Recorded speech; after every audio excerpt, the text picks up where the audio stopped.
Hi, everyone. Thank you for joining us for our Clinical Trials and IBD 101 Gutsy Learning Series webinar. My name is Sarah Gandaharian, and I am the Manager of Patient Programs and Evaluation at Crohn's and Colitis Canada. Before we get started with the webinar, I'd like to run through some technical logistics. This event is being offered in English and French. To listen in French, please select Interpretation. It's a globe icon that you can find in the Zoom menu bar, and please select French language.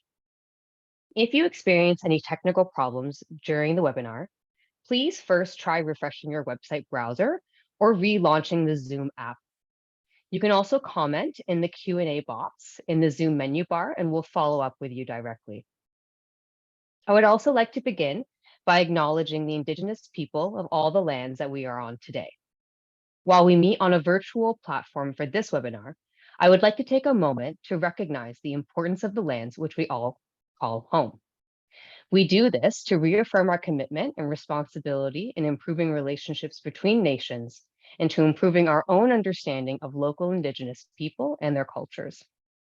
From coast to coast to coast, we acknowledge the ancestral and unceded territory of all the Inuit, Métis, and First Nations people that call this land home. And I would also like to give a disclaimer ahead of today's event. The material in this presentation is for educational purposes only. They're of general value and may not apply to specific medical situations. So these online resources are not a substitute for the personalized judgment and care of a trained healthcare professional. And for those of you who may not be as familiar with Crohn's and Colitis Canada, I'd like to share our promise, which is to fund and find the cure of Crohn's disease and ulcerative colitis, and to improve the lives of children and adults affected by these diseases. And moving on to some exciting news, I would also like to announce the launch of our annual IBD Scholarship Program. So students living with Crohn's disease and ulcerative colitis who are attending a post-secondary institution in the fall of 2023 can now apply for a chance to receive one of 15 scholarships that are valued at $5,000. If you are interested to apply, please make sure to do so before the deadline of May 15th. And if you know someone who might be interested, please help us spread the word so they don't miss out on this amazing opportunity. And as part of our other patient programs, Crohn's and Colitis Canada hosts online support events. And I would like to take the time now to invite you to join us for these bi-weekly events to connect with other people with IBD from your community and across Canada. You'll see up here on the screen a QR code that you can just scan with your phone. It'll open up our website where you can find more information and details on how to register.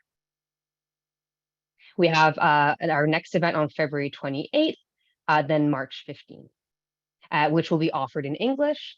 And if you'd like to attend our events in French, we hold events, the next one on March 14th and then April 18th. And as always, the information and recordings from all our Gutsy Learning Series presentations and webinars can be accessed on our website at www.crohnsandcolitis.ca/GLS. And again, a final quick reminder that if you'd like to listen to this webinar in French, please select the interpretation globe icon in the Zoom menu bar and French language. Now we'll get started with the presentation. So I'm very thrilled and happy to introduce you all to our speaker for this Gutsy Learning Series, Dr. Christopher Ma.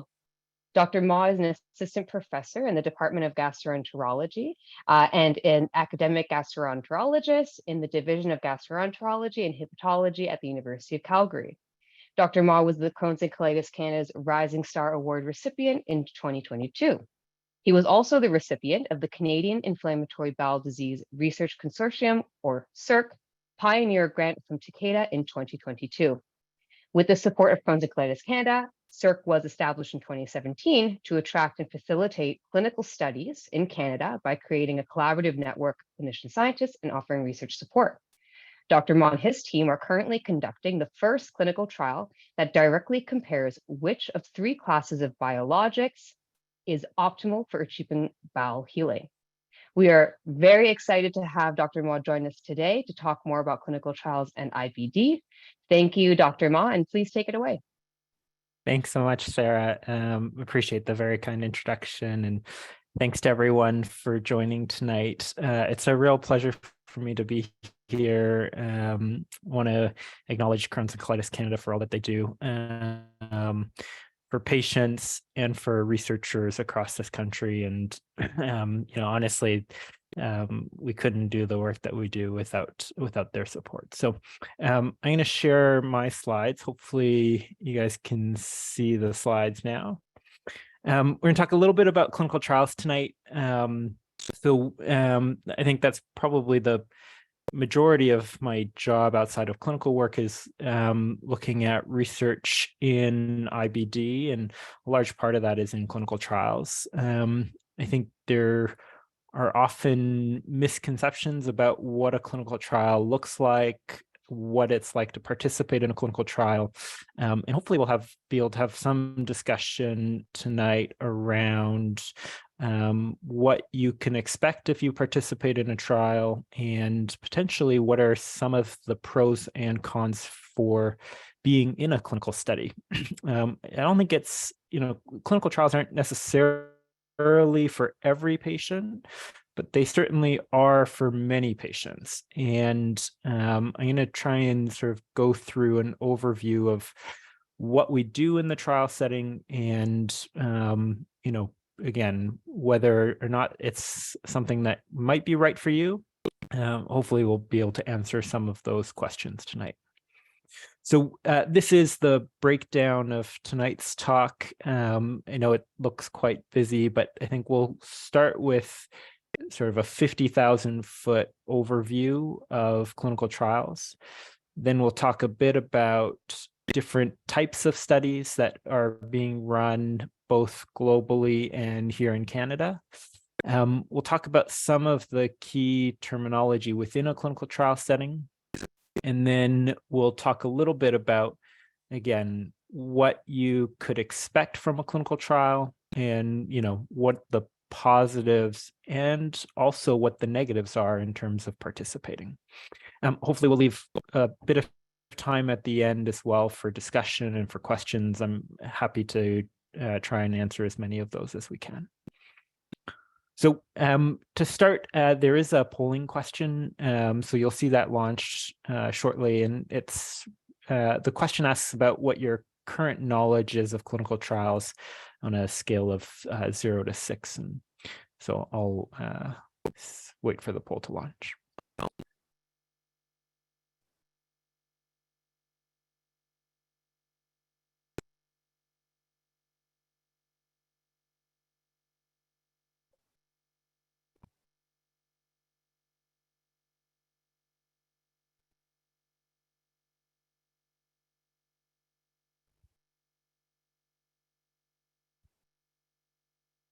Okay, perfect. So a good spread. And it's actually, you can see about half of participants tonight said that their knowledge level of clinical trials is on the low or to none range of the spectrum. So hopefully at the end of this, we'll change that and shift things towards the high to excellent side. So with that, let's get started. So the first part we're going to talk about is what are clinical trials. And, I think there are probably a number of characteristics of clinical trials that distinguish it from other kinds of research. Clinical trials at the core are research studies. They start with a question that we want to try and answer. Sometimes that question is, is treatment A effective for Crohn's disease or ulcerative colitis? I think probably all of us could imagine that sort of the basic level type of question that we're trying to answer in a clinical trial. But it can answer other types of questions. So we can design trials to answer things like, what is the right treatment strategy for Crohn's disease or ulcerative colitis? Or of the different types of therapies that we have is one treatment better than another treatment? For new therapies, often what we're trying to answer is the treatment under question, treatment X, is that effective? And those are very specific types of trials, which we'll talk about later on tonight. Importantly, clinical trials involve human patients. So this is not the same as doing sort of bench or what I'd call lab research. So it's not really research that involves mice models, for example. This is research in human subjects. And for the most part, it's in human subjects with the disease that we're, interested in the CCC realm. That's Crohn's disease and ulcerative colitis. But really, this is research that we do in human patients. And the third part of a clinical trial that I think is important is that there is an intervention in a clinical trial. So we are doing something in the trial. There's some kinds of research are more what we would call observational, where we don't really do anything. We just observe what happens to people over time. That's not what we would generally consider a clinical trial. In a clinical trial, there is some kind of intervention. And I use that sort of openly because that intervention can be very broad. That intervention could be a medication. That's probably what most people think about when they think of a clinical trial as a drug trial, a therapy or a pharmaceutical drug. But there are lots of different types of interventions. You can imagine we could do trials of diet therapy. We can do trials of treatment strategies. We can do trials of complementary or alternative therapies. All of those are different types of interventions. But the key is that in a trial, something is happening. It's not just that we're watching things happen. We actively do something in the study. And when we do that, we have a comparison. So there's a comparator group in a trial where some patients will get the intervention that we're studying. Other patients, though, might not get the intervention. They might be part of what we would call the comparator group or the control group.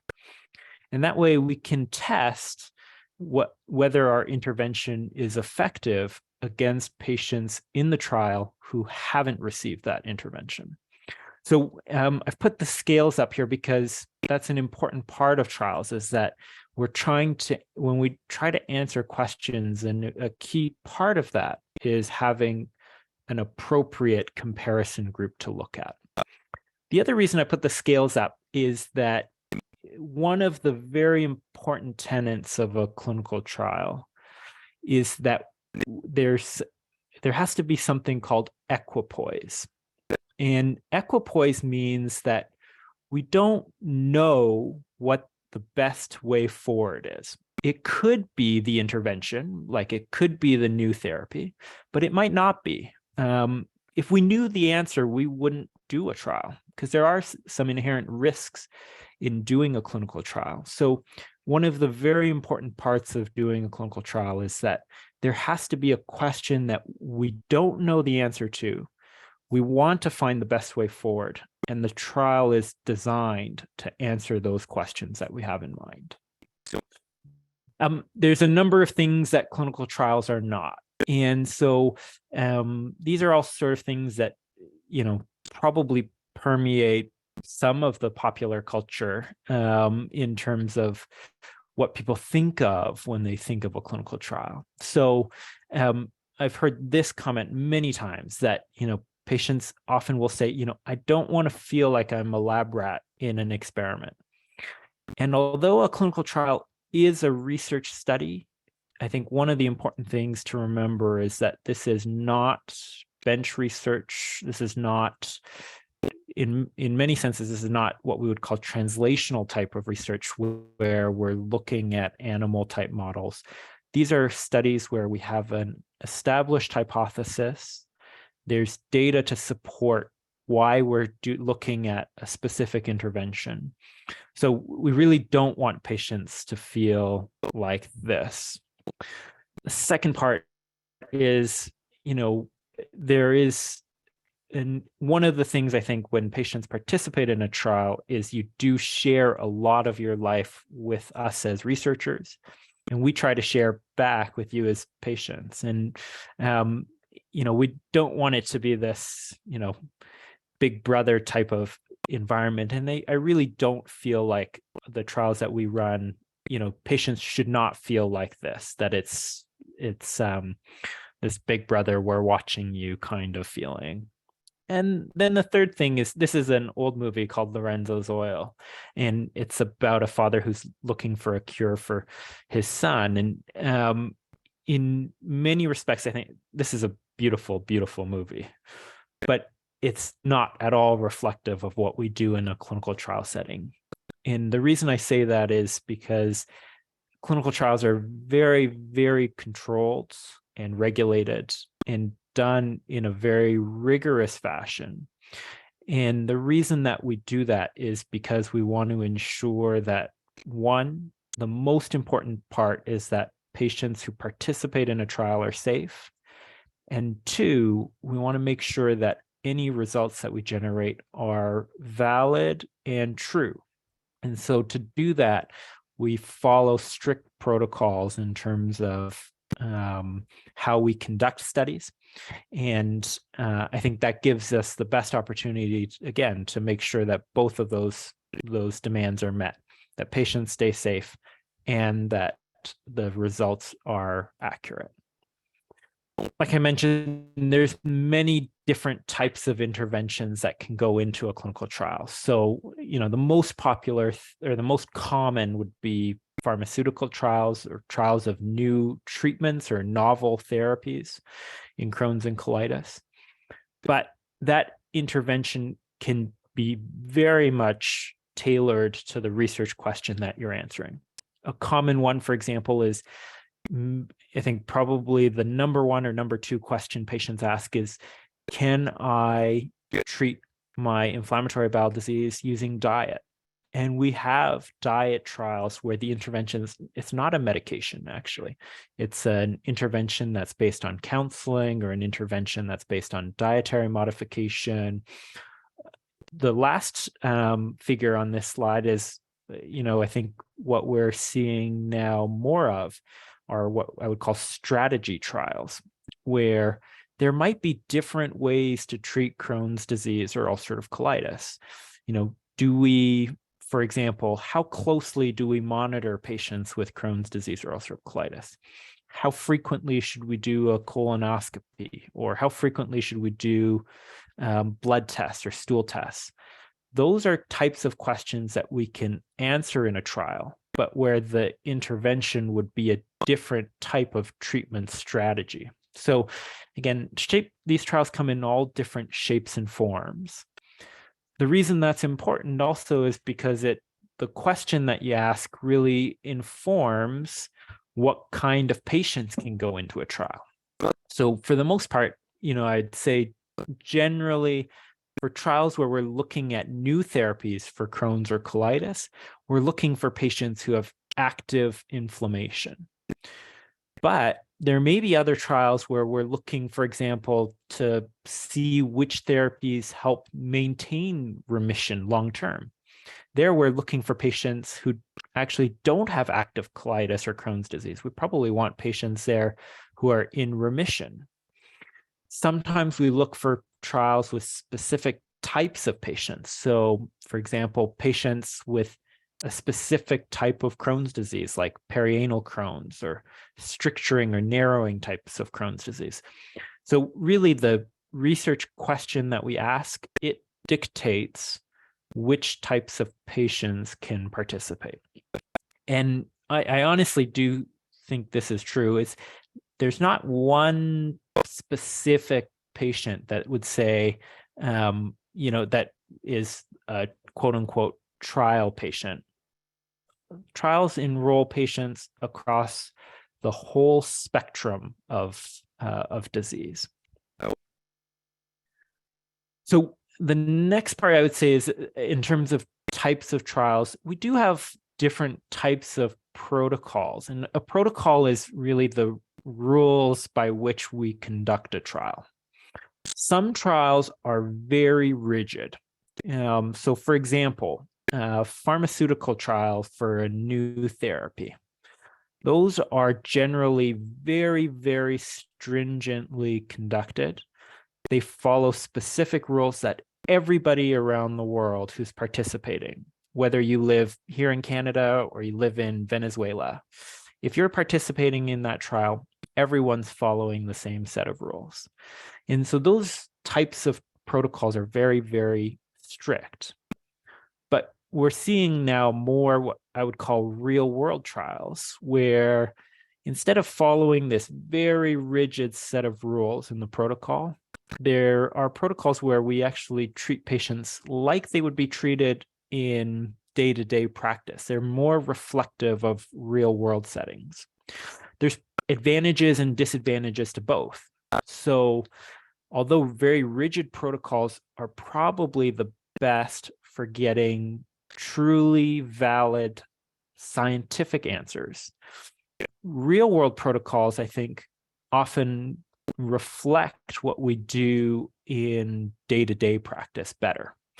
Sometimes in day-to-day practice, though, you see that people do things differently. Like I might manage Crohn's disease different than someone in Toronto or someone in Europe. And so those don't capture that quite as well.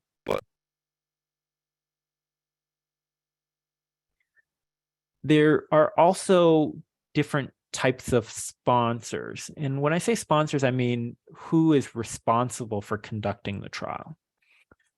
There are trials that are done just by pharmaceutical companies, by what I would call industry. And in that setting, those are trials that are really funded by a drug company who are looking at evaluating their therapy. Sometimes trials are done not by drug companies, but by researchers at an academic institution. We call these investigator-initiated trials, where oftentimes we're not looking at a specific drug, but we're often looking at other questions that are relevant to managing Crohn's disease or ulcerative colitis. When we think about approving a new therapy, the clinical trials that go into getting a new treatment from sort of early development all the way to being able to be prescribed by your physician, that goes through a whole number of different steps. The first step is what I would not consider to be a clinical trial. This is the basic bench research component to drug discovery, where we're often using animal models looking for new targets for treatment. If we do find something that's promising, the next phase is what I would call a phase 1 trial. This is the earliest type of a clinical trial. And this is really looking at the drug in healthy patients and testing for safety. So phase 1 trials are the earliest, first in human types of studies. They're often only done in, a handful of patients, sort of a couple of dozen to sort of 50 patients, that kind of range. So small studies, but they're looking to make sure that the drug is well tolerated and is safe. And often that's done in, like I said, in healthy volunteers, not in patients with the actual disease. If it's safe and tolerable, then it sort of goes to the next phase, which is phase 2. And phase 2 trials are larger. In inflammatory bowel disease, most phase 2 trials are about 100 to 300 patients, somewhere in that range. And here we're looking at, in phase 2 trials, we're looking at different doses of the drug usually. We're looking at, is the drug safe? Is the drug effective? And what is the range of different doses of the drug that might work? if the phase 2 trial works, so now we have, 2 studies that show that this treatment is safe and that it's potentially effective, then we move into a larger phase 3 trial. And so phase 3 trials, these are what you often hear about in the news. These are big international multi-center studies. They're done across generally hundreds. And now in IBD, we're starting to get into the sort of low 1,000 kind of numbers. So large number of patients from all over the world with that disease looking to see if the treatment is effective. And these trials are, again, very much conducted in a very strict way, where everyone around the world is doing the study in the same fashion. We're measuring whether the treatment is effective, and we're looking at, very importantly in phase 3 trials, is we're also looking at whether this treatment is safe. So as you can see, there's sort of a progression from sort of early studies all the way to phase 3 studies. One of the questions I saw come up on the chat box earlier tonight is, how often are studies repeated? So in the phase 3 setting, these are studies that are monitored by what I would call regulatory agencies. So in the United States, it's the United States Food and Drug, the FDA, the Food and Drug Agency. In Canada, it's Health Canada. In Europe, it's the European Medicines Agency. These are governmental bodies that have oversight in terms of drug approval. And as for IBD studies, all of the studies have to be done in duplicate to make sure that the results are true. So all of the induction trials, or seeing if the treatment works, all of those are done twice to make sure that it's not a sort of one-off. And I'll talk a little bit about statistical comparisons in trials in a few slides. After the trial, if a trial is positive in a phase 3 setting, then it may be approved by government agencies, like I mentioned, the FDA or Health Canada, and become available to be prescribed in clinical practice. But often the development process for the drug doesn't end there. So the last phase we often call phase 4 studies, and these are studies that take place after a drug has been approved and is on market. We often look at thousands of patients who are now using the therapy. And phase 4 trials are very, very important for monitoring safety of treatments long-term. You can see that at every point of the way in this process, I've talked about safety. And that's because it is such an important part of trials that we ensure that the therapies that we use in treating patients with Crohn's and colitis are safe. That is as important, if not more, than the treatments being effective. So some of the key terms that you'll see in these trials, I think the most important concept of a clinical trial is something called randomization. What I mean by that is, earlier I said all our trials are really looking at comparing a group of patients who get a therapy versus a group of patients that are a control group. Well, how do we pick which group you go into? We do that in trials using this process called randomization, where I don't pick it. I don't pick what therapy you get. Our clinical trials nurse doesn't pick what therapy you get. The drug company doesn't pick what therapy you get. The choice of treatment is ideally random, that there is a equal or fair chance that you get either the treatment or the control. The reason that's really important is that you can imagine not all patients are the same. In fact, I often tell my patients that none of my patients are the same. No two of my patients are the same. There are some patients with really difficult to treat Crohn's disease or ulcerative colitis. There are some patients who maybe have easier to treat Crohn's disease or ulcerative colitis. And that may vary based on lots of different factors, right? That may vary based on how old you are. That may vary based on how long you've had the disease. That might vary based on what your colonoscopy looks like. There's probably actually lots of factors that we don't even know about yet that influence how likely you are to respond.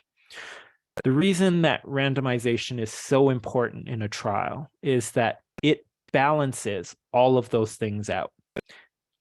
If your likelihood of getting the treatment or the comparison is based on random chance, then over enough patients, all of those things wind up being balanced. The people who, the patients who have really severe endoscopies, they're balanced in both the treatment and the comparison group. Patients who have really long-standing disease, they're balanced in both the treatment and the comparison group. And that allows us to compare our therapy versus the control in a valid and non-biased way. So that way you don't wind up with everyone that has difficult to treat Crohn's disease or colitis in the therapy group, or everyone with difficult to treat disease in the control group. Randomization is what allows us to do that. The second real important concept in trials is that we are blinded. And what I mean by blinding is that I don't know what therapy you're getting. And we have different levels of blinding. Often you'll see trials, they say that they're double-blinded. Double-blinded means that I don't know what treatment you're getting, but the patient also doesn't know what treatment they're getting. The reason this is really important is that if you knew that you were getting the therapy, you may be more inclined to feel better. We see that in clinical trials all the time. The flip side is if you know you're getting a placebo, you might be inclined to say that you're not feeling as well. So the most rigorous way that we do these studies is we're at least double-blinded, where I don't know, you don't know. And that means that what you're feeling, how your colonoscopy looks, what your blood work does, all of those things are true reflections of whether or not the treatment works. I talked a little bit about sort of what our interventions are and what our controls are. So sometimes you'll see other names for this. So sometimes you'll see it as exposure or experimental groups versus control groups. The most common control group to think about is a placebo group. And a placebo group means that patients are receiving what I would call an inert compound. So if it's a pill that does nothing. It's not effective or ineffective. It's inert. If it's an IV bag, often you just get an IV bag of saline or sugar water rather than the active treatment. The important thing about placebos is that they are made to look, smell, taste exactly the same as the treatment. So there's no way for us to be able to tell one way or another just by looking, touching, tasting, or feeling. So placebo groups are still very important in clinical trials. They are one type of comparison.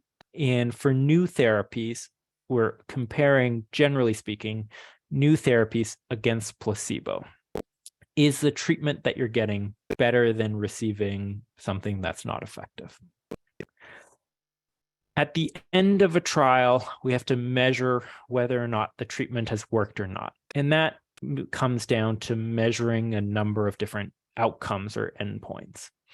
You'll see often that we choose one outcome to be the primary outcome. That's the most important outcome for the trial.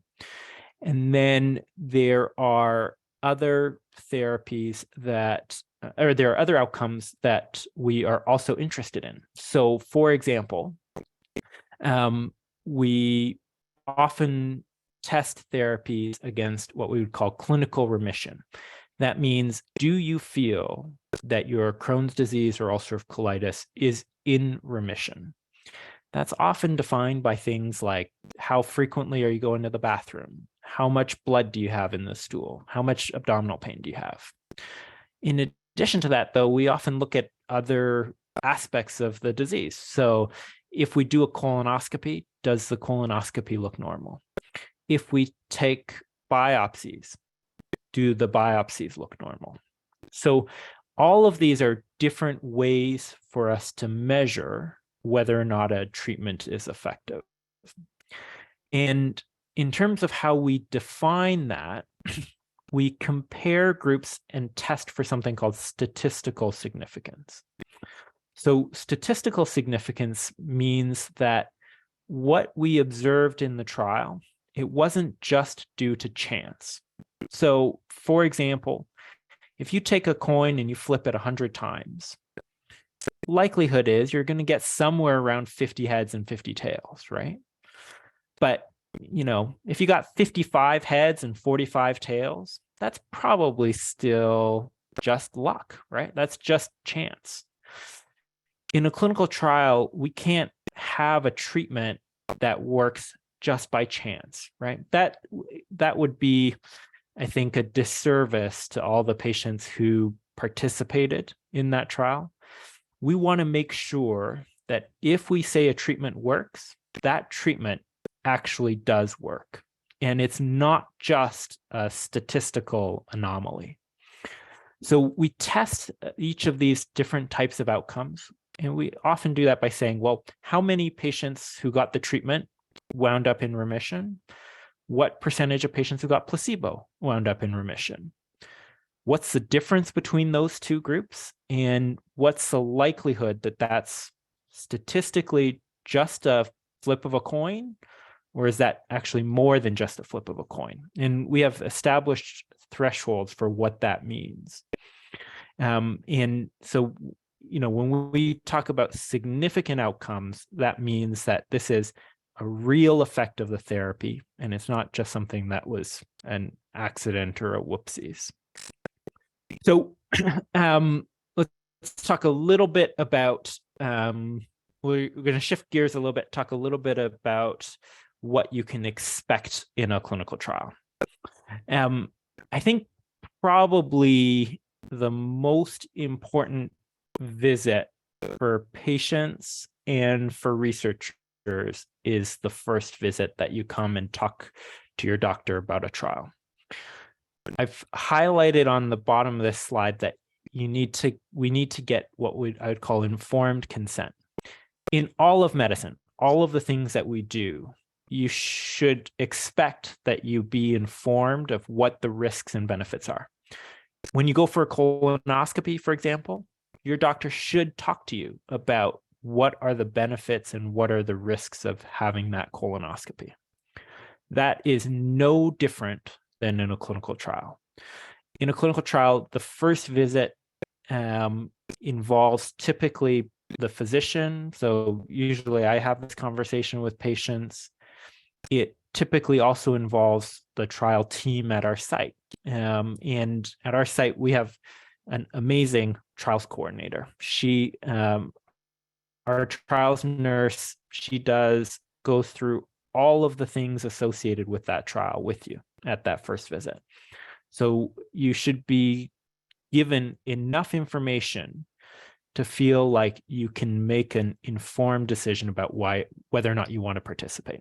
The things we talk about at that visit, we talk about what the intervention is, what the treatment is, what are the potential risks of that treatment.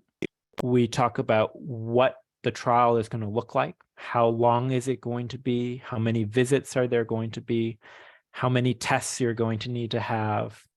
We talk about what happens if you do well. We talk about what happens if you don't do well. All of that is a lot of information. You should expect to get paper or electronic copies of the protocol for the trial, or at least what you can expect in participating. I never let patients make a decision about participating in a trial in the first visit. And the reason is that it is so much information to process that I think it's best if patients take that information home, talk to their family and their loved ones about it, and have a chance to think about it. Because having a good night's sleep and letting it percolate, I think, gives patients clarity about the potential risks and benefits, which we'll talk about. In most IBD trials, they're set up in a couple of different phases.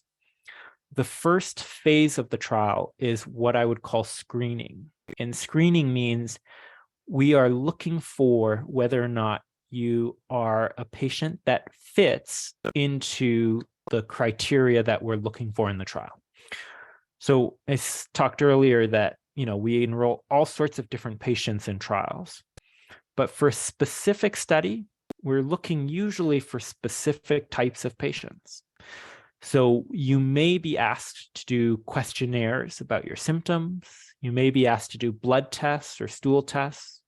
You may be asked to do a colonoscopy. All of those things are to ensure that, one, it is the most important part of screening is to make sure that it is actually safe for you to participate. We want to make sure that you don't have any other medical conditions that could get worse in a trial. We want to make sure that you are able to participate and get through the different interventions that may or may not happen in the course of a study. So that's the first part, is screening. That usually takes somewhere between 4 and 8 weeks. And again, there may be a lot of different tests during that period of time, but the key focus there is, are you eligible for the study? Can you safely participate in the study? If you can participate, then the next step would be being randomized, like I talked about earlier. Again, in a double-blinded study, you won't know what you're getting. I won't know what you're getting, but you'll be randomized usually by a computer, and then you'll start getting the treatment. Again, you won't, all of the treatment pills and the comparator pills or infusions or injections, they'll all look the same. So we won't need to, you won't be able to tell what treatment you're getting. And then according to the protocol, you may be coming back to visit us quite a few times. So because in a trial, we're looking often at new therapies, again, I've said this many times tonight, but the key is that that treatment is safe. So we monitor you very closely in a trial. Often there are visits at the beginning, often the visits are somewhere between every 2 to 4 to 6 weeks. So you're coming back to see us a lot. And when you come back to see us, we ask you how you're doing. We check, you may get blood work again. The key is that you're continuously evaluated to make sure that things are going okay. Clinical trials are a big investment of your time. No doubt about it. Participating in a trial is not like seeing your gastroenterologist once a year.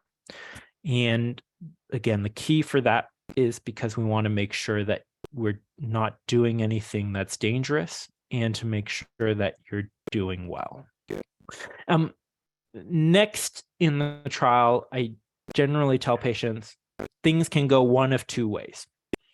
Either you can get better or you can get worse. If you don't do well in a trial, I think the most important thing is that at any time, at any point in time, you can stop participating. You don't need a reason. It's kind of like my ex-girlfriends. They didn't need a reason to break up with me. At any time, you can stop participating. And very importantly, one of the reasons we monitor patients so closely is that we want to make sure that if you are getting worse, that you come out of the trial. We never want you participating in a study at the detriment of your own health. If you're doing well, though, we will keep going.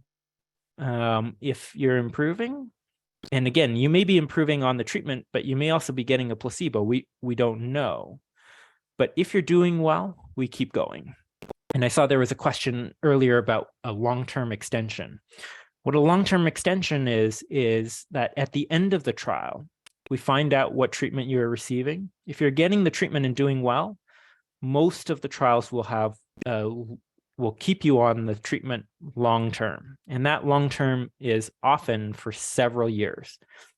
As you all know, IBD is hard to treat.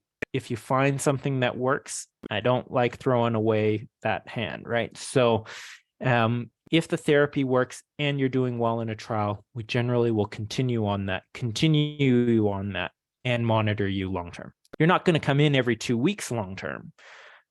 At that point, we stretch visits out to every few months, but we don't want your inflammatory bowel disease to get worse. And if we have a therapy that works for you, we continue you on that long-term. So what are the risks of participating? And I saw some questions in the chat that are relevant to this. One is, I think probably the most important risk is the first two things that are on this, which is there is a chance that you may receive a placebo, right? And that is a reality, unfortunately, of participating in a clinical trial. Particularly trials that do involve a placebo arm, you may not be getting the therapy that you hope to get. And I fully recognize and acknowledge that no patient ever goes into a clinical trial saying, I really want that placebo, right? That's not really the purpose of a clinical trial, at least not from a patient perspective. What I'd say about that is, and then the potentially related to that, and it came up in the chat, is that, if I get a placebo, could I get worse than where I am now? To mitigate that, again, we are monitoring you very closely over the course of the study. We won't know if you're getting a placebo if we're blinded, but if you get worse, we'd stop the trial and let you come out. Many of the trials will involve what I would call an open label rescue arm, where if you get worse, we find out if you're getting the placebo or the treatment. If you're getting the treatment, that means it's not working for you. The right thing to do there is to stop, right?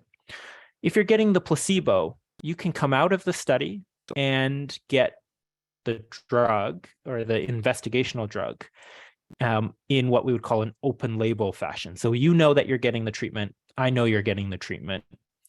As part of the results for the trial, you'd be counted as a non-responder, like you wouldn't be counted that you responded, but it would satisfy the purpose of you going into a study potentially, which is to have that option of having the treatment. All of the therapies that we're evaluating potentially do come with risks. I tell every patient that every decision you make comes with risks.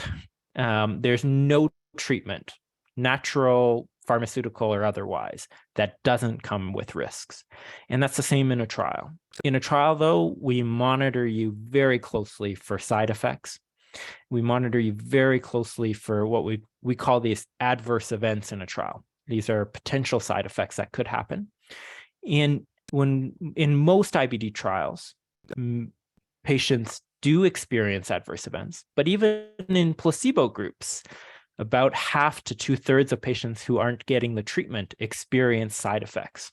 And you might think, well, why is that? Well, if you get a headache in a trial, we would count that as a side effect. That headache may have nothing to do with the treatment, right? People get headaches every day. But we monitor you that closely to make sure that if anything is going wrong, that we catch that at an early time point. There are lots of benefits to being in a trial. The primary benefit, I would say, is that it gives you more treatment options. In fact, for moderate to severe Crohn's disease and ulcerative colitis, even in 2023, we don't have that many options. We have a handful of really effective therapies, but those therapies are not effective for everyone. And I saw there was a comment earlier in the chat about that not all of those therapies work for everyone. So a clinical trial often isn't a really excellent way to access a treatment that, for example, your gastroenterologist wouldn't necessarily be able to just prescribe. And then I do think one of the important parts of participating in a trial is we want, of course, from, selfish isn't the right word, but from a selfish perspective, I want my patients to get better. I want all of my patients to get better. But you are helping not only potentially yourself, but also helping others with this disease, right? So this is an example of all of these are now therapies that are mainstays of how we treat Crohn's and colitis today.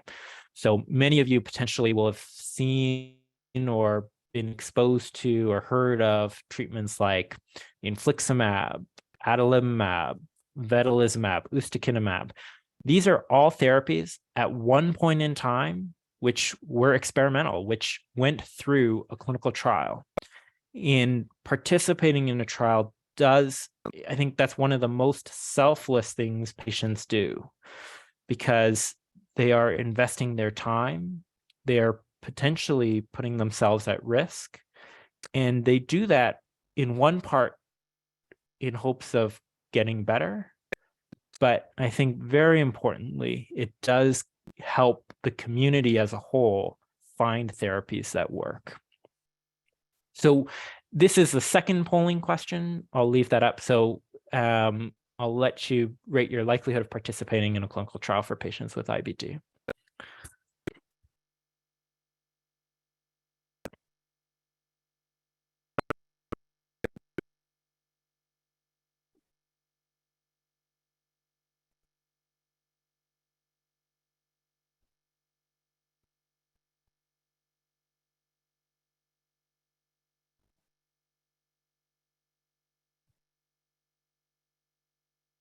All right, perfect Bell distribution. Some in the middle, some in the high side, and some in the low side, which is actually exactly what I would expect, right? A clinical trial is not for everyone. It may be the right option for you. It very well may not be the right option. And so that sort of leads us to the next part, is how can you participate in a trial? The most important thing is to talk to your gastroenterologist. Some gastroenterologists will be active investigators in a trial. Particularly, for example, at academic institutions, many of us participate in clinical trials as part of our day-to-day 9 to 5. But even if your physician doesn't, they have the ability to potentially refer you to someone that does. That conversation, I think, I talked briefly about this earlier, is very important, because you do need to review what are the pros and cons. Is it right for you? Is it right for you at this particular time in your disease? There are other resources. So this is the Crohn's and Colitis Canada website, and there are research studies on here under the research tab and participating in research. You'll see that there are a number of studies that are going on Canada-wide, which we hope will make a difference for patients with Crohn's disease and ulcerative colitis. And then this is another website that I think is quite interesting, and you can spend a lot of time on. It's called clinicaltrials.gov. It's a US governmental website where almost all of the major clinical trials are registered. And you can search by condition, you can search by treatment, you can search by keyword, and it'll give you a list of all of the different studies that are running. For most of our trials, we register them on clinicaltrials.gov. And that helps us share information with researchers all over the world. So in summary, I think clinical trials give you another option. It's, again, I would never tell a patient they have to do it. I would never tell a patient it's never an option. I think it's one potential therapy strategy. It's one potential therapy strategy, though, that comes with some pros and some cons. And you just have to it's all about timing. is it the right time for you to look at it? Is this something that would be the right thing for your disease? And I think that's probably where I will wrap up, and we can switch maybe to the question and answer. Thank you very much for joining tonight, and many thanks to Crohn's and Colitis Canada for sponsoring this. Thank you. Thank you so much, Dr. Ma. That was a really wonderful breakdown and overview of clinical trials. I don't think we've had sort of presentation in more recent years on this topic, so it was definitely due, and a lot of valuable information. So thank you again. And looks like we've got a good chunk of time here for Q&A. So if you do have a question, I noticed some of you have been using the Q&A box in the Zoom menu bar, so that's great. Thank you for those. And some of you have also submitted questions ahead of time, which we've taken note of, and we're going to get through as many as we can this evening. And if we don't get to your question, please do email us at learn@crohnsandcolitis.ca. We'll send you that contact information in an email tomorrow, along with a link to the recording of this evening's webinar. Okay, so for the first question, have there been updates on the therapeutic benefits of medical cannabis for people living with ulcerative colitis? And I'm going to include Crohn's disease in there as well, because I know we get lots of questions for both. Yeah, very common question. I think so. What I usually tell my patients is that we have two treatment goals for the most part. Goal 1A is that I want my patients to feel better. If you're not feeling better, what are we doing all this for, right? And then goal 1B, equally important, is that we control the inflammation part of the disease. From a medical cannabis perspective, I think there's no doubt that it improves symptoms. It can reduce abdominal pain. It can improve appetite, which, the appetite thing is a huge deal in a disease that affects your guts. So I think from a symptom perspective, it can be very effective for relieving symptoms, for helping patients feel better, and often getting them in that mindset where they're feeling healthier. From an inflammation perspective, less clear. I would say probably most of the evidence would show that it's not effective for controlling the inflammation piece. So as much as those two often go hand in hand, I think the cannabis piece very effective for treating one of those parts, and you may need other strategies for treating the inflammation part. Okay. And I'm guessing, there are probably a number of ongoing trials that are still looking at maybe the impact of cannabis on inflammation in IBD. Yeah, this is an area that's, I think, particularly of interest on a national level and on an international level. There's studies looking at different formulations, different ways of delivering cannabis, different compounds for the THC component. So there are different studies ongoing for evaluating this in IBD. Okay, perfect. Thank you. Yep. All right, on to the next question. Can a person enroll in a clinical trial being conducted outside of their province of residence? Yeah, it's a great question. I think as a researcher, I would say one of the areas that we've historically let patients down on is that access to a clinical trial has not always been equitable. And this extends beyond just province of residence, for example. So I live in Calgary, but I have patients who are north of Fort McMurray, right? And we've historically not been able to reach out to patients who are living in more remote areas, living out of province, for example. The short answer is yes, with an asterisk. There are probably some trials that I think the most important thing for participating is that you have a treatment relationship with your gastroenterologist and that they're participating in the study, wherever that may be, okay? The nuance to that is that I think we are developing more and more trials that are, in large part due to COVID, that can be done more remotely, that don't always require you to come to Foothills Medical Center at Calgary, Alberta. But there are some trials, especially, for example, pharmaceutical drug trials that do have a very rigorous schedule of events that you need to be in the clinic at times X, Y, and Z. And so it's a balance of how we get that or how we make enough accommodations to facilitate that participation. But the short answer is yes. Okay, fantastic. And maybe related to this, and I know it was asked in the chat a number of times, but does the trial cover travel costs for participants? Excellent question. Yeah. So, and I saw a question earlier about who pays for the therapies. So in a trial where you're not paying for the treatments, okay, so the trials will reimburse patients for your time. It's going to be the reimbursement varies from study to study. It's not a huge amount of money, but it's money to cover travel, parking, and like I said, it is a big investment of your time. So there are often some funds to cover that kind of thing, and it depends on study to study. But the paying for treatment part is not coming from patients.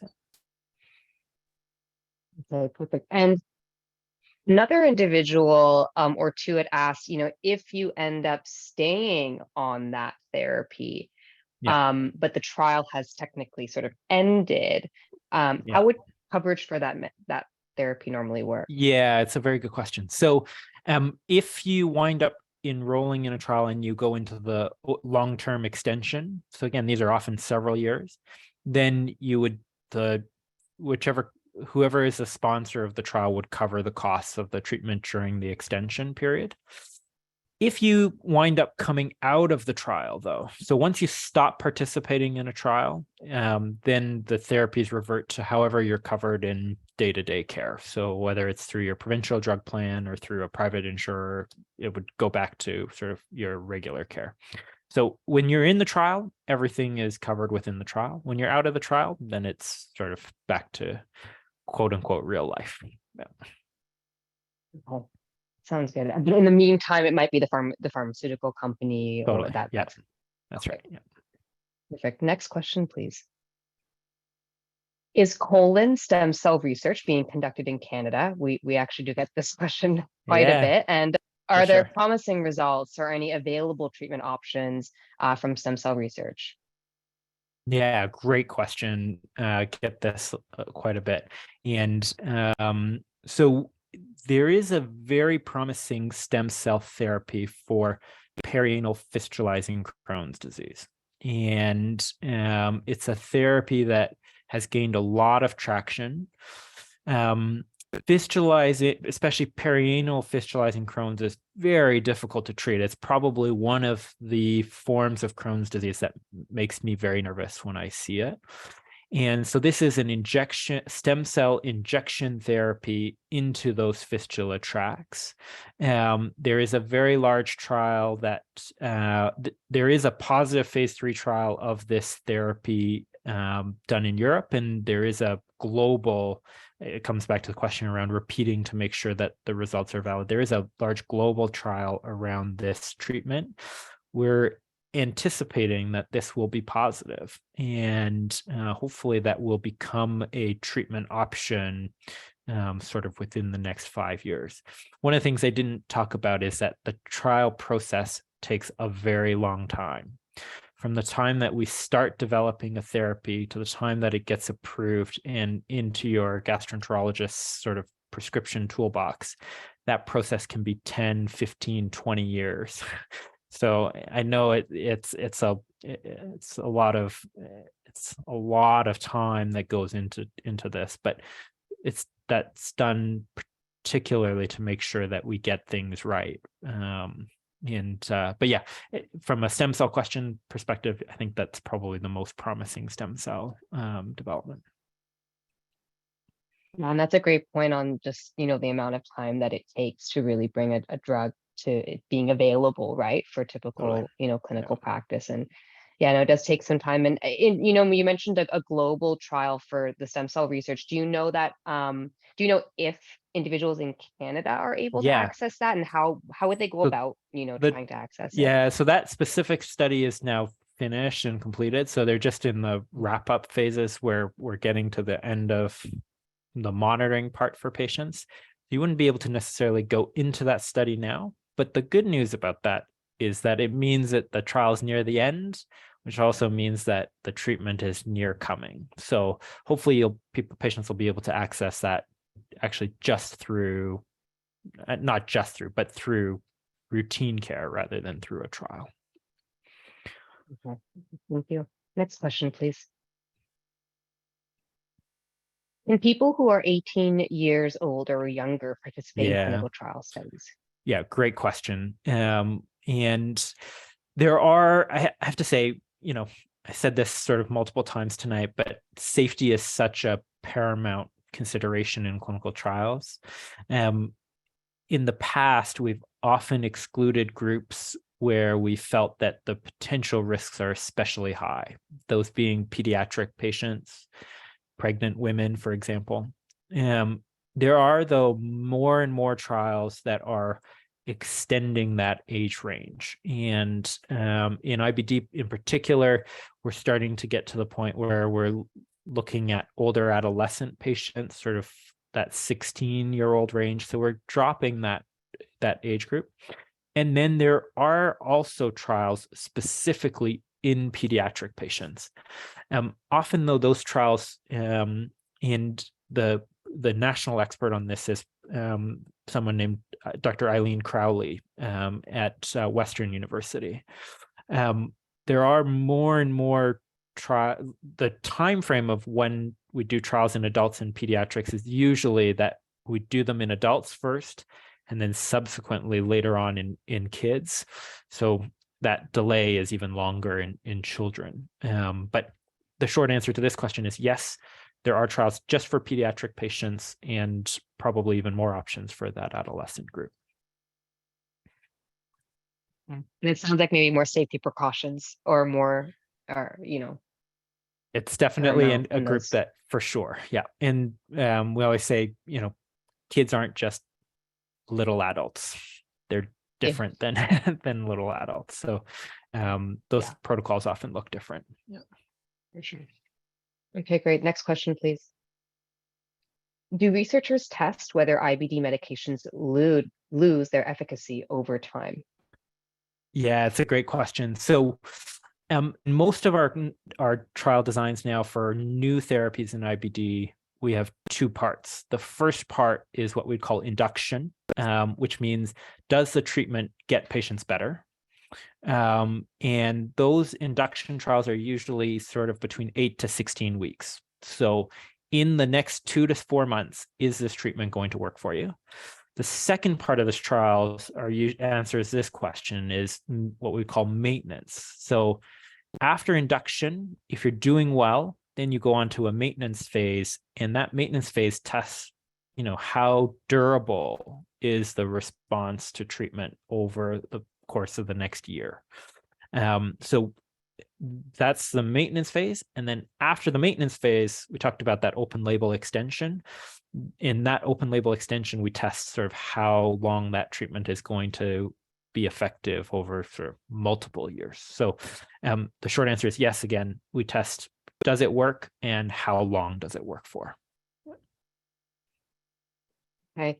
And related to this, there were a few comments that came through during the presentation, around patients running out of treatment options. They've really tried everything, and they're wondering, are there better options sort of on the horizon, or currently being studied in clinical trial settings that are showing promise? Yeah. So I'm going to take a few minutes to answer this because I think this is really important. Most trials will set a limit on how many treatments you can or cannot have tried. In the past, often it was actually pretty strict. You could only trial 1 or 2 biologics. Now, many of the trials are opening that up a little bit, but many of the studies don't allow patients who failed everything to go into the study. And philosophically, I actually tell my patients at the right time, the quote unquote right time to talk about a trial is after you failed even one advanced therapy, one biologic therapy, you should talk to your gastroenterologist about a clinical trial.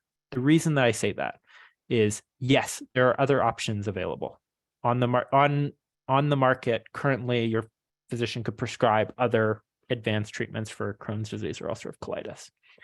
The reason that I don't like waiting until the end, when you've run out, quote unquote, run out of options, is that participating in a trial requires me to I think all patients have to choose to participate in a trial. I say choose because that's the most important part of that phrase, that this can't be something you're forced into. I would say that, and when I consent patients, and I know when, Karen Graham, who's our trials nurse, when she consents patients for trials, I never want a patient to ever feel like this was their only choice. This is their only option, because it's not fair to patients to say, well, now you have to take on the potential risks of being in a trial. That has to be a choice that you want to make. That has to be a choice that you feel is right for your disease and for your life at that point in time. If I come to you at the end and say, well, I have nothing else, you have to do this trial, that takes all of the choice and the control out of the patient's hands. And I don't think that that's right. So every trial is different in terms of how many treatments you're allowed to fail. But I think overall, my philosophy on this is that a trial should be a treatment option, just like, if your doctor talks to you about Remicade and Humira and Entyvio and Stelara, I mean, those are all options, and a trial is another option. So I think that's probably I know it's a long-winded soapbox kind of answer on that, but I feel very strongly about that point. No, and it's a great point. And I know that, I've heard some individuals, when they try to, learn more about clinical trials or access clinical trials through their gastroenterologist, they do sometimes face barriers in being able to do that. What would be your advice to someone who's encountering that? Yeah, I mean, it's a great question. You have to trust in your healthcare provider, whoever that is, whether it's a gastroenterologist, your family doctor, sometimes it's a nurse practitioner, for example. The most important thing is that you feel like they are someone that you trust and that they're knowledgeable and that they have your best interests at heart, right? And I'd say that we're always trying to achieve that, but sometimes just the way life goes, right? Sometimes patient, you may or may not get along with whoever your current provider is. The best, generally speaking, I think all of us, well, I say all of us, in the global sense, but I think all of us would say that we want to talk to patients about their goals, and you shouldn't feel like you're afraid to bring that up. If you're not comfortable with where you're at from a treatment perspective, you should have the confidence to, you're the only person that will advocate for you and know what you're going through. And so that's something that I think having a open conversation about that that's sort of the first step to opening the door to looking at therapeutic options, right? So there's probably no right or wrong answer for every situation, or an answer that fits all situations. But if we don't talk about it in the clinic visit, then it's unfortunately, I think it's a disservice to patients if we don't talk about it.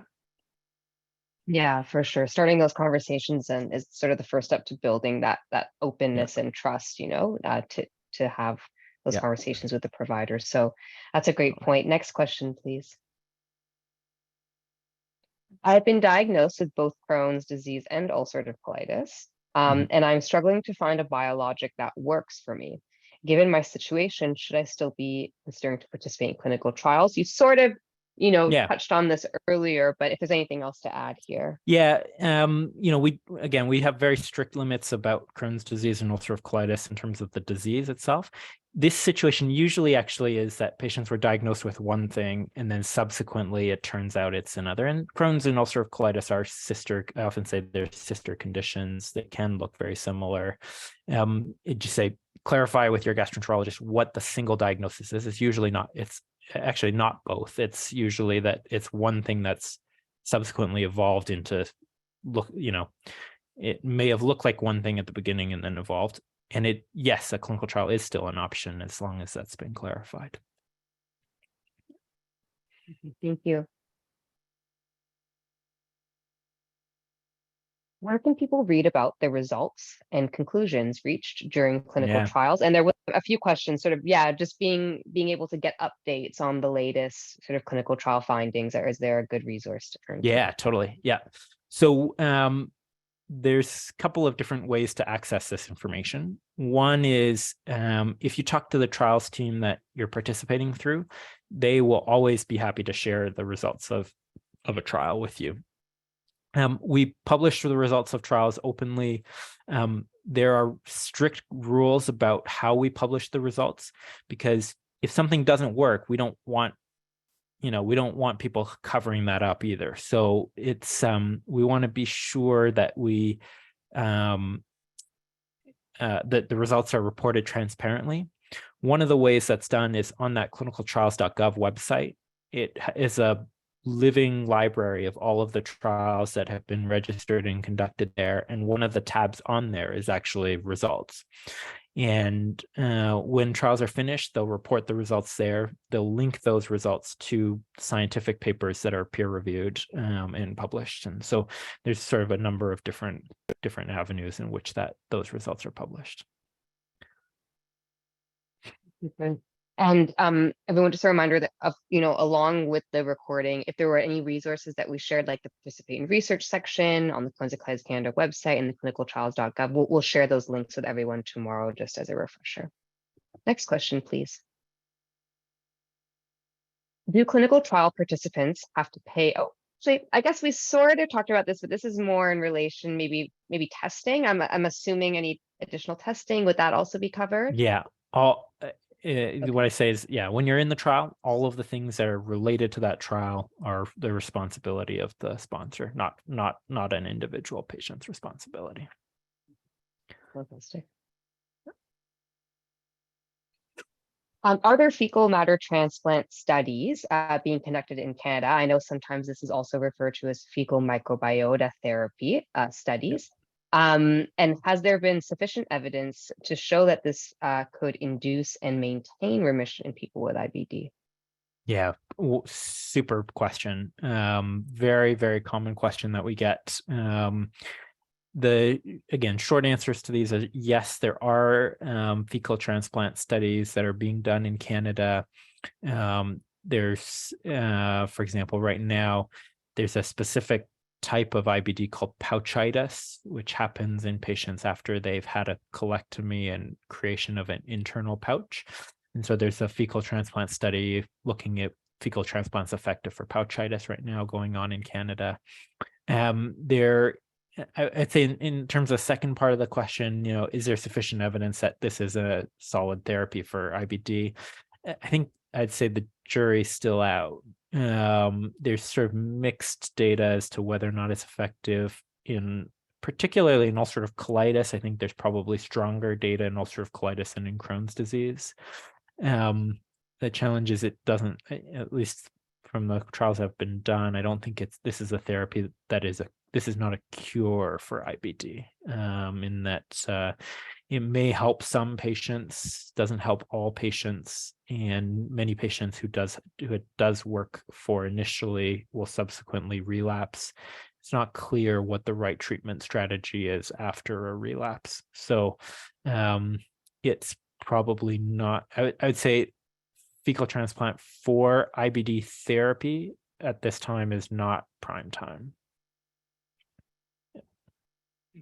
Thank you. And for those interested, we have had some more recent presentations webinars on fecal matter transplant from Dr. Paul Moetti, who is one of the lead investigators as part of the Imagine Network. So he does review a little bit more in depth on fecal matter transplant for those that may be interested.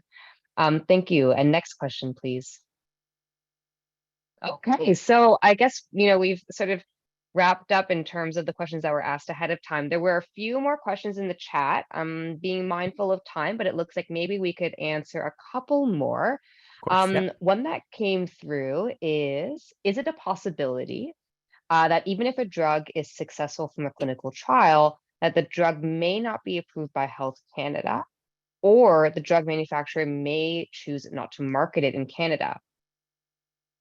Yeah, very good question. So this is, it's kind of gray in that what Health Canada uses to approve therapies or not approve therapies. I probably shouldn't be I'm not the right person necessarily to comment on that. For the most part, though, I would say that treatments that are effective and safe, those two things have to be satisfied.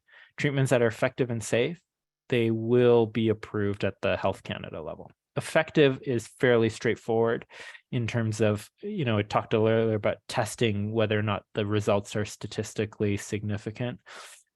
Statistically significant results, I think, for the most part, those are hard to deny on a regulatory level. Now, the second part is a little bit more nuanced in terms of whether or not a drug is actually marketed.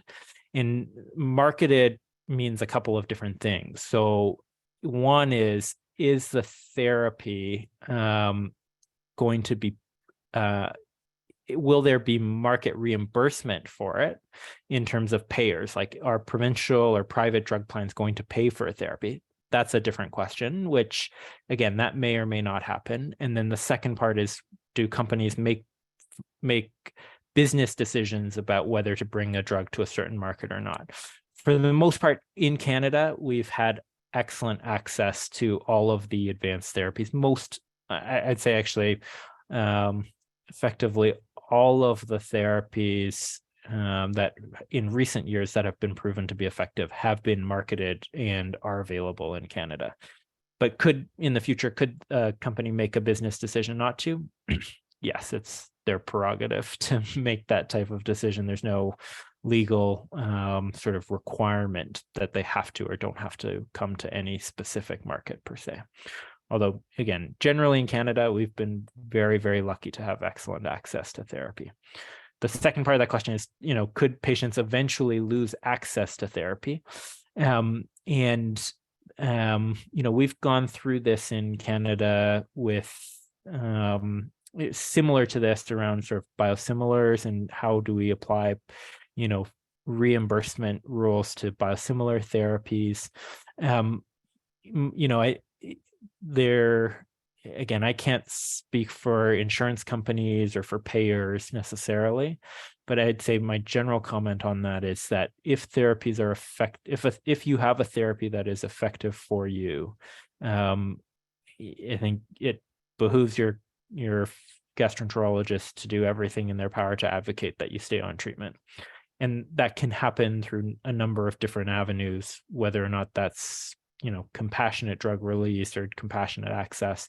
There are other avenues to access treatments that are effective for you, even if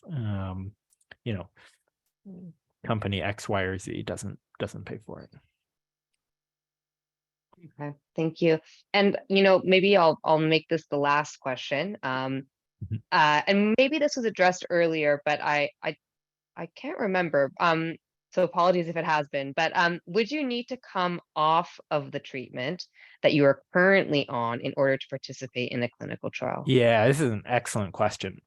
So, and it has to do, there's another question about placebo and risks of placebo. So for trials of new therapies that we're testing, we are not going to, we generally don't allow patients who are stable on a treatment. So for example, if take any biologic, for example, you're on vedolizumab. If you're doing great and in remission, you're not going to qualify for a trial of a novel therapy. And that's because you're doing great, right? The most important thing of all of this is that you're doing well. So we do ask patients to stop advanced therapies that are not working. So if you're on, whichever biologic, but you're still actively inflamed or actively symptomatic, yes, you do have to come off of that treatment to enroll in a new clinical trial, because we want to make sure that what we're testing is the new therapy and not your previous biologic. But the counter argument to that is, if it wasn't working for you in the first place, continuing something that's not working, it's the Einstein thing, right? You do things 1,000 times keeping on doing something that's not working is the definition of insanity, right? So we don't continue patients on therapies that don't work. And that's sort of the tenet of why we ask patients to stop treatments that don't work for a clinical trial. That being said, the last part of this answer is that placebo is not necessarily that you're getting nothing. There are other therapies that we allow patients to continue. So sometimes if you're on a stable dose of Imuran or azathioprine, methotrexate, 5-ASA therapies, oftentimes if you're on a stable dose of those treatments, you will be allowed to continue those during the trial. So even if you get randomized to a placebo group, you're not on quote unquote nothing. The baseline therapies are still there. Well, thank you so much. And I feel like I threw a ton of questions at you, Dr. Moss, so thank you for answering. I know that I'm just sort of seeing through the chat many sort of thank you messages from everyone this evening. So thank you all for joining us and for your fantastic questions. Again, Dr. Ma, we really appreciate it. And we will be sharing with everyone that registered a copy of this wonderful presentation tomorrow, and along with sharing it on our website. So people can go back to it as a refresher, since there was a lot of great information shared. So thank you again. And as we wrap up, again, please do reach out to us at learn@crohnsandcolitis.ca if you do have any more questions or require any more support. And I believe that we have one last poll. So we asked you a little bit earlier about sort of how you would rate your knowledge on clinical trials. So fingers crossed, we're seeing sort of higher scores here after the webinar. Okay, so I'll give a few more moments for those of you to answer. Haven't yet.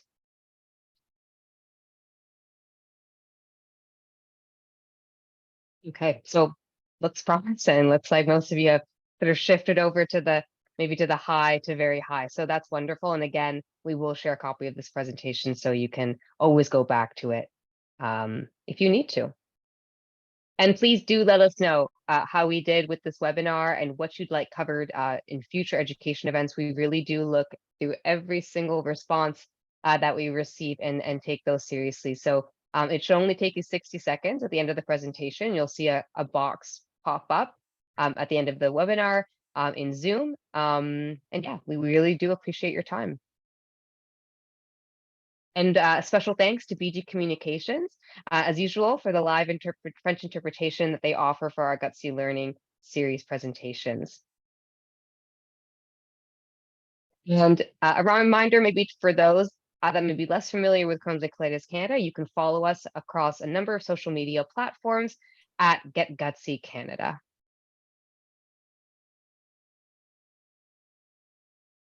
Thank you again, and I hope everyone enjoys the rest of their evening. Take care. Bye for now.